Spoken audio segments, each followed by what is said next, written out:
Als die alliierten Truppen Ende März 1945 Westfalen erreichen, ist der Krieg in der Region längst angekommen.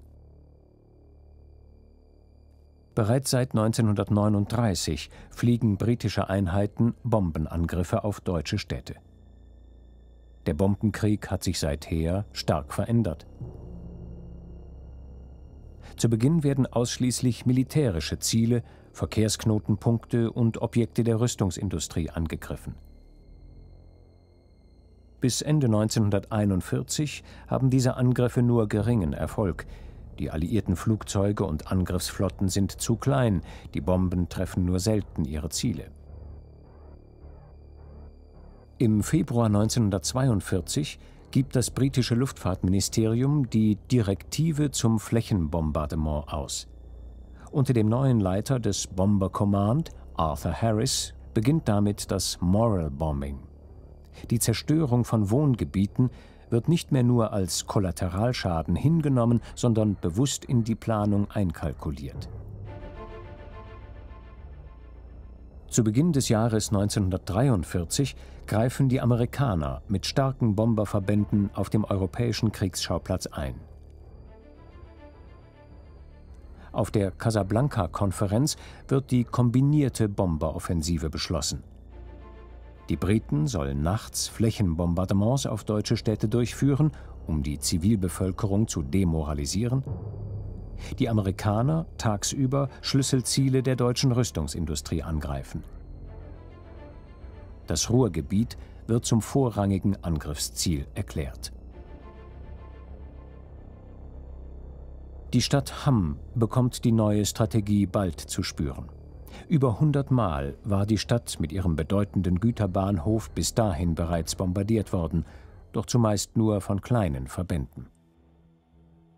Im Rahmen der ersten Battle of the Ruhr wird Hamm seit März 1943 von starken US-Bomberflotten attackiert. Der schwerste Angriff auf die Stadt ist hier zu sehen. Er erfolgt am 22. April 1944. Am 7. April 1945 wird die fast völlig zerstörte Stadt durch US-Truppen besetzt. Am selben Tag halten US-Kameramänner die Zerstörungen im Bahnhofsbereich fest. Trotz aller Beschädigungen fällt auf, dass große Bereiche des Bahnhofs intakt geblieben sind.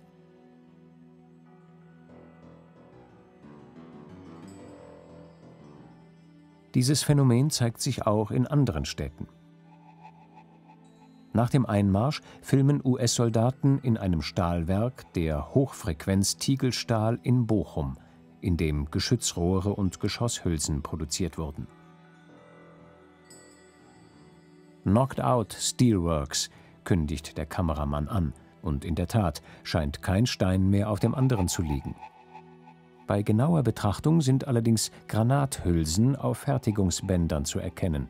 Sorgsam gestapelte Hülsen, intakte Maschinen. Hier wurde vor kurzem noch gearbeitet. Und das, obwohl die Stadt Bochum und die Industrieanlagen zwischen 1943 und 1944 regelmäßig bombardiert worden waren.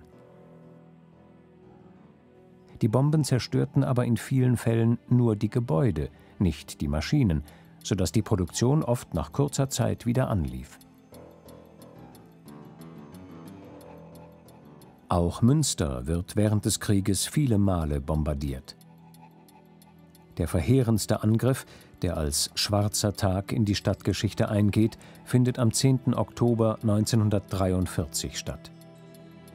An diesem sonnigen Herbsttag ist die Stadt voll von Menschen, als um 14:50 Uhr Vollalarm gegeben wird.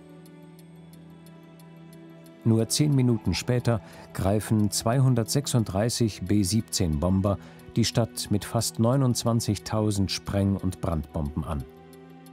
Nach gut 15 Minuten ist das Stadtzentrum fast vollständig zerstört. Über 700 Menschen verlieren ihr Leben. Der letzte Großangriff erfolgt am 25. März 1945. Eine Woche später, am Ostermontag, wird die fast vollständig zerstörte Hauptstadt Westfalens von britischen und amerikanischen Truppen eingenommen.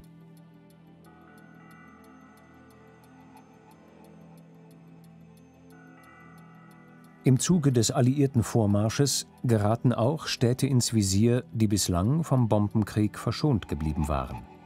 Paderborn zum Beispiel erlebt seinen ersten schweren Angriff im Januar 1945.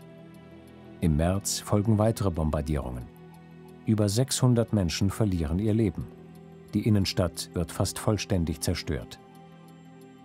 Mit Gegenwehr müssen die Bomber zu dieser Zeit nicht mehr rechnen. Weder ein deutsches Jagdflugzeug noch Flakbeschuss sind zu sehen. Bis zum Ende des Krieges werden britische und amerikanische Bomberverbände fast alle größeren Städte in Westfalen zerstört haben.